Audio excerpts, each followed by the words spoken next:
She'll be married soon with 3 kids. Perfect start to the video here, and all the things we talk about off camera that we can get sued for.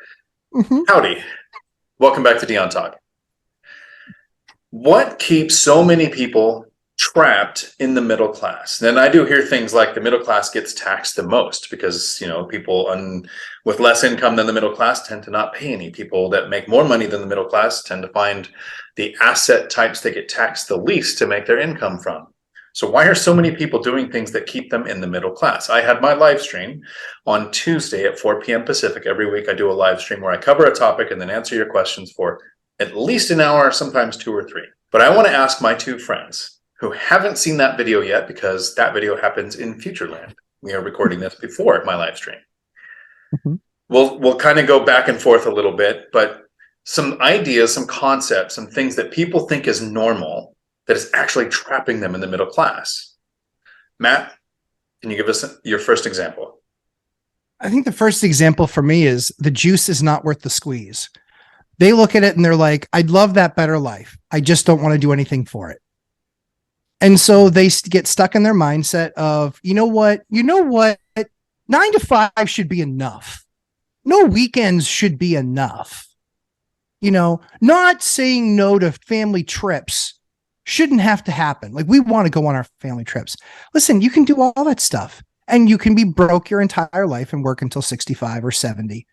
I'm not interested. I decided that I wanted to do all the different, more exceptional things. I tell people I'm not that much better at what I do than you. I just did twice as many hours in the same amount of time. In my 20s, I worked 80 plus hours a week.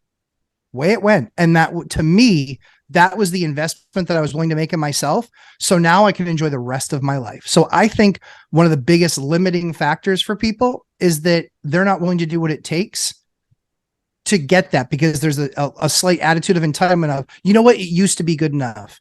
Yeah. In the 50s, it used to be good enough when only one person in the household worked. Now it's not. And one day I will get the intro to a video right. But not today. I have my 2 friends here, Matt, the Lumberjack landlord, and Michael Zuber from One Rental at a Time, both who've been investing for over 20 years, have reached financial freedom. And if this is your first time to my channel, that's what we're trying to do, is to show you that the average person can reach financial freedom in 10 years or less, even if you're not starting from the best position. Mike Zuber, one of the things that you think is keeping people trapped in that middle class life? Well, it's for lack of a better word, it's your family, right? I only can speak of my personal experience, and my mom, who actually watches One Rental at a Time, which is such an amazing thing to know that your mom watches your channel. It's pretty cool. But I remember going to school and getting dropped off. It's like, Michael, we're going to take you to a good school so you can get a good job, so you can make a lot of money, so you can buy nice things. I mean, that was said to me, seemingly for years, just going to grade school. Right, driving around in a brown Honda and being dropped off with my sister, and that's what she would say as we'd get out of the car. And I operated with that mindset. Okay, well, my mom said go to school, get a good job, did that, worked really hard, made some money, and I bought a lot of nice things. And that is the middle class mindset, right? You as your income rises, so does your spending, right? Your lifestyle inflates. And it wasn't until I read Millionaire Next Door sometime in my late 20s that I was like, I'm doing this wrong. And then obviously it wasn't until Rich Dad Poor Dad that I'm like, oh my God, you idiot. There's this whole other world of real estate. I'm 30 years old. I have an MBA from a great university. I was an accountant. I was like, money and stuff was good to me. I never even heard of this world called real estate investing. And at 30 years old, I mean, it's like, it's just wasn't in the middle class mindset, at least that I was raised with. It was go get a job. I mean, my memories of my dad, it's like, I remember one day he's told me outside, I'm going to die at work. And I'm like, that's weird. Why would you say you're going to die at work? Well, I'm going to work until the day I die, because that's how I'm paying the bills. And I'm like, and I remember leaving that conversation impressed. I'm like, yeah, my dad's going to do it for the family. Like, why am I impressed? That an 88-year-old's going to die at work. I'm like, why was I impressed by that? And then that's just the middle class mindset, at least I was raised with. So just brainwashing, not intentionally. They did the best they could. But man, when I look back on that, I'm like, all of that was wrong. I like how you reference it as a type of brainwashing because it starts young, right? It starts from what we see our parents do. So it becomes this repeating cycle. I love that it was the Millionaire Next Door, Rich Dad, Poor Dad, and that kind of was a pivoting point for you. And I know Matt has not read Rich Dad, Poor Dad. I don't know about Millionaire Next Door. So Matt's not really a book guy. Okay, so before I turn it over to Matt to give us another example of why people are trapped in the middle class life, I want to say a quote that hopefully resonates with Matt. The person who doesn't read has no advantage over the person who can't read. Yes. But Matt,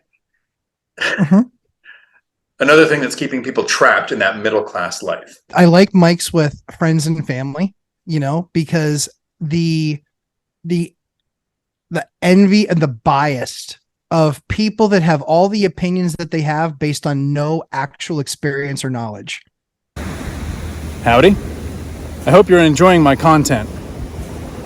If you are the average individual that would like to reach financial freedom in 10 years or less and make work completely optional, but you don't have time to listen to thousands of hours of my content to hear how I did it, I did the work for you. I put together a course that you can find at diontalk.com/lazy in a consolidated curriculum format with the actionable steps that it takes for you to make work optional and have a better retirement when you choose, not based on your age. No freaking clue.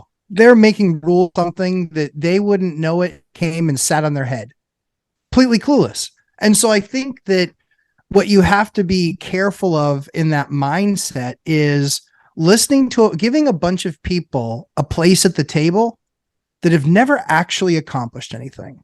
They've never actually done anything of substance. They're not particularly important. They're not particularly good at anything that they do. They might be good at something that's rather inconsequential, but I don't call one of my buddies and ask him about real estate investing when he's a renter. I don't know why anybody else would watch a channel of some doofus talking nonstop about how bad the market is, and he's a renter. We're coming up on 3 years of this message of it's going to blow up. 3 years. Like, you couldn't be more wrong if you tried. And I think often one of the things that I saw that was very interesting about somebody that I work with, they recognized the pattern and said, I got to get new friends. She was having a conversation with somebody and she hung up. I don't know that she was, but I think that she might have been like, not embarrassed, but maybe embarrassed about the other side of the conversation that I heard. And she's like, I got to get new friends. Ironically, because I'm a friend of hers, that was what was going to come out of my mouth. You need new friends. Yeah, you need new friends. Yeah. But I think that people don't understand that friends and family have a lot of impact on all of us, and I think very often look at the 5 friends that are closest to you and see what they've achieved and accomplished. In all likelihood, you will be vastly underwhelmed. You will be underwhelmed. You will find people that have no real plan, that everybody's complaining about the cost of groceries. Now, while the cost of groceries sucks and it's awful, here's what I'll tell you. Don't care.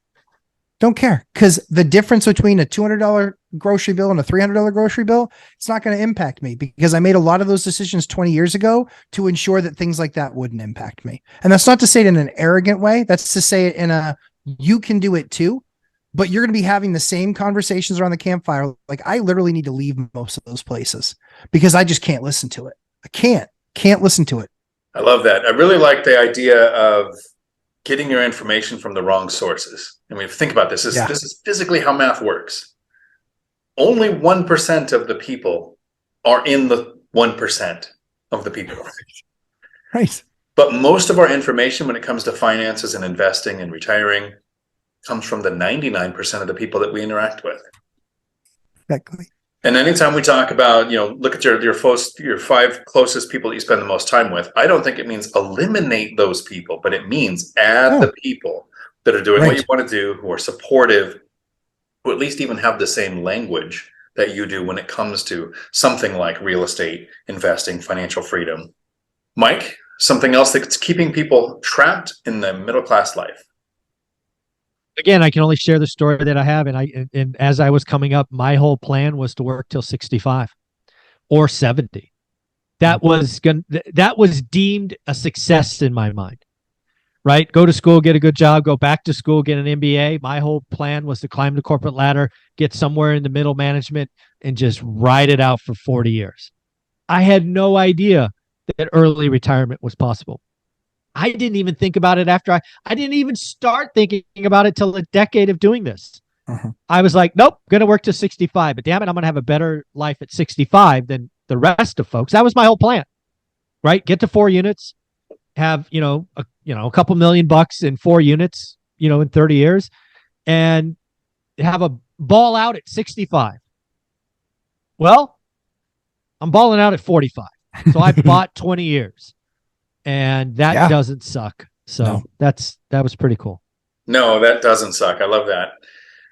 I think a couple of mistakes that a lot of people make, and the really cool thing is, if you go and you watch my live stream from Tuesday, and yes, when you see it, it's going to see something between 1 and 3 hours in length, right? But the first 10 or 15 minutes is going to be this topic being covered. So if you don't want to hang out for an hour or 3 hours, you can go and just watch the intro, where I talk about a little over 10 items that are keeping people trapped in the middle class mindset that were not mentioned in this video. And the last thing I want to wrap up with is, when we were starting out, each one of us, when we were starting out, we were buying that first, second, or third rental. We didn't know for certain it was going to work. We had doubts, but we knew for certain if we didn't buy them, it wasn't going to work out. Absolutely. You can find Matt, the Lumberjack Landlord, here on YouTube and on Instagram. And you can find Michael Zuber from One Rental at a Time, the same on Instagram. And just Google it and it'll show up. Podcast, course, books, all that good stuff. Can't thank you both enough. Until my next video, thanks for coming to my Dion Talk. We're sorry, the number you have dialed is not in service at this time.